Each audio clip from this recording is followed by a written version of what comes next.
दिमाग मानने को तैयार नहीं था, क्योंकि वहां कोई नहीं होना चाहिए था।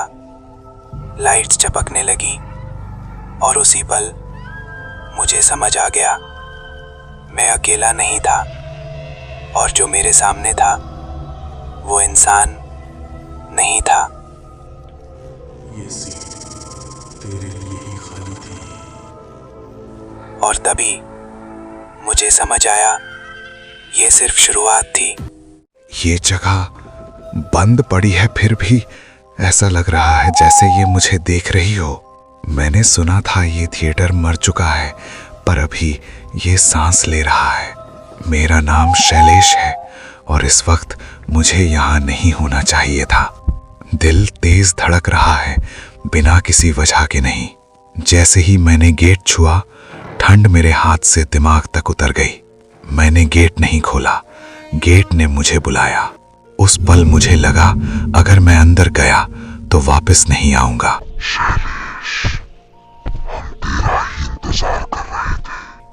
अंदर अंधेरा नहीं था, अंदर कुछ था। ये थिएटर कोई इमारत नहीं है, ये जिंदा है। अगर मैं अभी मुड़ गया तो शायद जिंदा बच जाऊं। और तभी मैं अंदर चला गया। रात काफी हो चुकी थी, लेकिन मेरी आंखें अभी भी उस स्क्रीन से हट नहीं रही थीं। कुछ अजीब था, जैसे ये ईमेल मुझे नहीं, मुझे ढूंढ कर आया हो।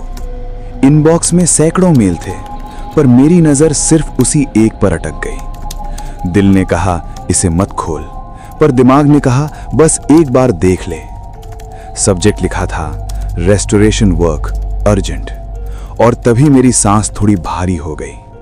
माउस पर उंगलियां थीं, लेकिन क्लिक करने की हिम्मत नहीं हो रही थी। मैंने मेल खोला और कमरे की खामोशी और गहरी हो गई। एक पुरानी वीडियो फाइल अटैच्ड थी, जली हुई, जैसे किसी आग से निकली हो।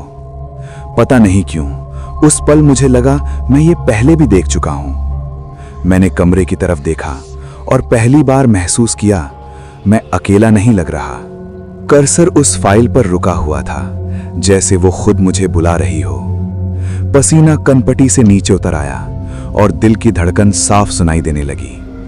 आखिरकार मैंने क्लिक कर ही दिया। स्क्रीन पर स्टैटिक आया और मेरे कानों में अजीब सी सनसनाहट भर गई। स्क्रीन में अपना ही चेहरा, थोड़ा टेढ़ा, थोड़ा बदला हुआ दिखा। वीडियो में एक पुराना थिएटर था, अंधेरा, खामोश और डरावना। उस जगह को देखते ही मेरे सीने में कुछ बैठ सा गया। सीटें हिलती नहीं थीं, लेकिन फिर भी वो खाली नहीं लग रही थीं। मैं जाने अनजाने स्क्रीन के और पास झुक गया। मेरी आंखों में वही रोशनी झिलमिला रही थी जो वीडियो में थी। अचानक तस्वीर फटने लगी, जैसे कुछ बाहर निकलना चाहता हो। मैं पीछे हटा और तभी मुझे लगा पीछे कोई खड़ा है। पूरा कमरा छोटा लगने लगा और लैपटॉप किसी दरवाजे जैसा। उसी पल समझ गया, ये सिर्फ वीडियो नहीं है, ये एक बुलावा है।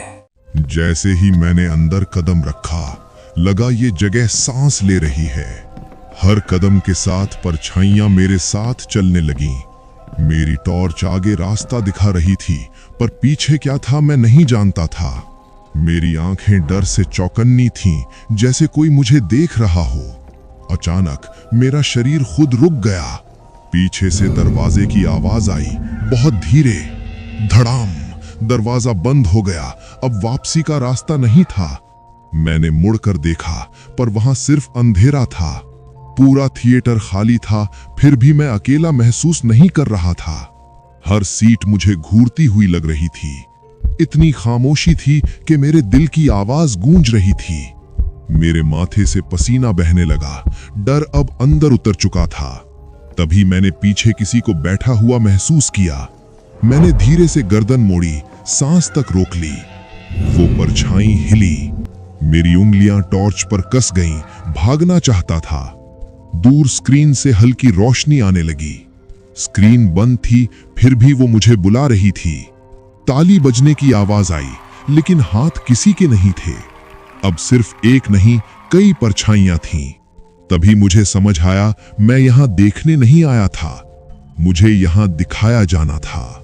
मैंने डर को दबाया और स्क्रीन की तरफ बढ़ा, और वहीं मेरी कहानी शुरू होने वाली थी। हॉल बिल्कुल शांत था, लेकिन उस खामोशी में भी कुछ गलत था। मेरे कदम रुक गए, जैसे किसी ने इशारा किया हो, पीछे मत देख। स्क्रीन की रोशनी मेरी आंखों में उतर रही थी और डर भी। बिना किसी के छुए स्क्रीन अपने आप जल उठी। पहले सिर्फ एक परछाई थी, फिर वो शक्ल लेने लगी। जो सामने था वो मैं ही था, लेकिन वो मैं नहीं था। उसकी मुस्कान इंसान की नहीं थी। मैं पीछे हटा, लेकिन फर्श जैसे मुझे पकड़ रही थी। तभी मेरी नजर एक खाली सीट पर गई। सिर्फ वहीं रोशनी में थी। दिल कह रहा था मुझ देख, दिमाग कह रहा था देख, और फिर उस खाली जगह पर कुछ उभरने लगा। जली हुई खामोश आंखें, जैसे बरसों से किसी का इंतजार हो। मैं चिल्लाना चाहता था, लेकिन आवाज अंदर ही दब गई। वो धीरे धीरे मेरी तरफ मुड़ा, बिना एक शब्द बोले। पसीना ठंडा हो चुका था, डर गर्म हो रहा था। तभी मुझे महसूस हुआ मैं अकेला नहीं हूं। मेरी गर्दन अपने आप घूमी, जैसे किसी ने मजबूर किया हो। चारों तरफ बैठे थे लोग जो जिंदा नहीं थे। वो जला हुआ साया अब और पास आ चुका था। मेरा शरीर जम चुका था, सिर्फ दिल भाग रहा था। स्क्रीन की रोशनी तेज होती गई, जैसे कुछ फैसला हो चुका हो। मेरी परछाई अब मेरी नहीं रही। ये सब किसी फिल्म जैसा नहीं था, ये चयन था। और मुझे समझ आ गया, विक्ट्री थिएटर में दर्शक कभी बाहर नहीं जाते। डर तो लगा ना। अगर कहानी पसंद आई हो तो लाइक जरूर करना। नीचे कमेंट करके बताना आपको सबसे ज्यादा डर कहां लगा। और हां, ऐसी ही नई डरावनी कहानियों के लिए चैनल को सब्सक्राइब कर लो। मिलते हैं अगली स्टोरी में। रात को अकेले मत निकलना।